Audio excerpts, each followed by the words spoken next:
Bagaimana kiat agar terhindar dari maksiat di saat sepi atau sendiri? Oh, ini bagus pertanyaan, terutama di zaman sekarang. Di zaman sekarang para ikhwah, mungkin kita pakai peci kemana-mana, jenggot dipakai kemana-mana. Ya, tapi kalau sudah sendirian dengan handphone di kamar, semuanya ditonton. Ya, jarang sekarang mata-mata berkhianat. Hampir semua pengkhianat. Mata berkhianat itu disebutkan dalam Al-Quran. Ya'lamu kha'inatal a'yun. Allah mengetahui mata berkhianat. Itu adalah seorang pemuda yang datang melamar seorang perempuan. Kemudian setiap kali pemuda tersebut melirik kepada perempuan tersebut, maka dia lirik. Kalau pemuda tersebut diperhatikan oleh si keluarga perempuan, dia pura-pura nunduk. Kalau tidak diperhatikan, dia melirik. Kalau diperhatikan, dia nunduk. Itu namanya mata berkhianat. Sekarang nggak ada berkhianat. Ya, modal bermaksiat ada di mana-mana. Kita bisa bawa kemana saja. Maka hati-hati. Maka caranya adalah satu, besarkan, agungkan sifat-sifat Allah di dalam diri.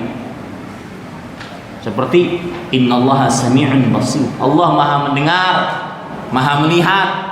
Alladzi yaraka hina taqum taqallubaka fis sajidin. Dialah Allah yang melihatmu ketika kamu berdiri dan kamu ketika kamu melakukan sujud, berbolak-balik sujud.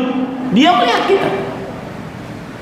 Yang kedua, sifat yang harus kita agungkan dalam diri kita dari sifat-sifat Allah agar kita lepas bermaksiat tatkala sendirian adalah Allah Maha mengetahui. Ya'lamu ma tusirrun wa ma tu'linun. Allah mengetahui apa yang kalian rahasiakan, apa yang kalian perlihatkan. Ya'lamu ma fis sudur. Allah mengetahui apa yang ada dalam hati. Mengetahui. Ya, itu kiat yang kedua. Kiat yang ketiga adalah bahwa seorang harus mengetahui apa bahaya bermaksiat tatkala sendirian. Bahayanya adalah pahalanya dihapuskan oleh Allah. Pahalanya hapus tatkala maksiat tatkala sendirian. Dalam hadis riwayat Imam Ibnu Majah dari Thauban radhiyallahu anhu, Rasul sallallahu alaihi wasallam bersabda, la a'lamanna aqwaman min ummati ya'tuna yaumal qiyamah bihasanatin amsali jibali tihamata bidan fayaj'aluha Allah azza wa jalla haba'an manthura.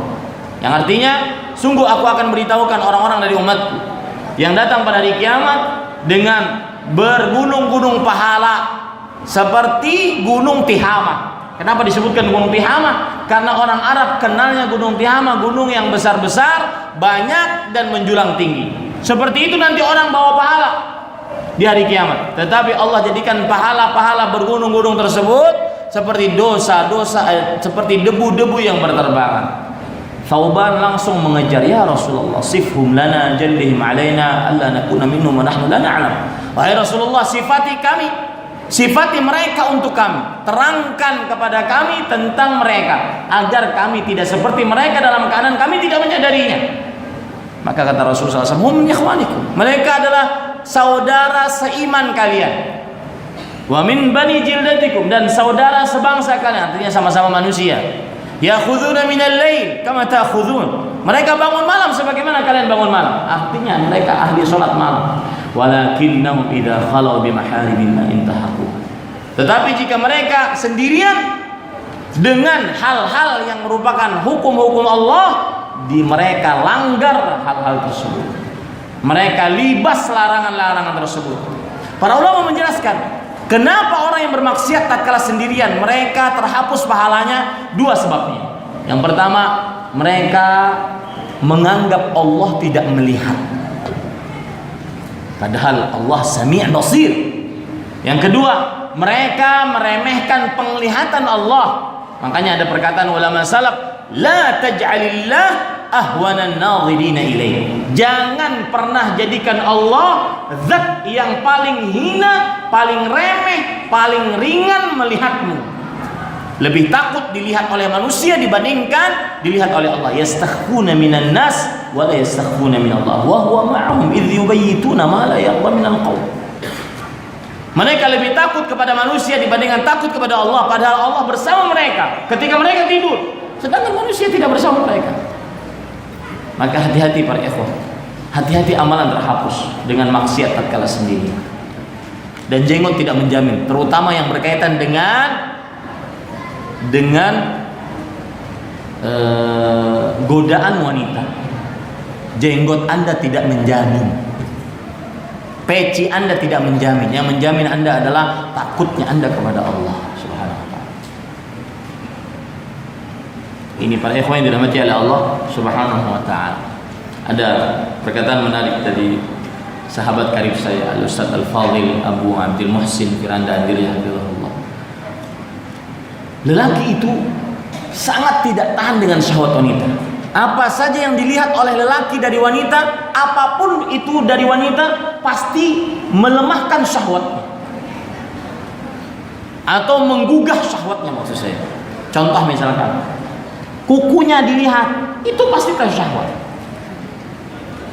Bibirnya, bulu matanya, alisnya, telinganya, pasti tersyahwat. Apapun dari tubuh manusia dari tubuh wanita mendatangkan syahwat bagi laki-laki.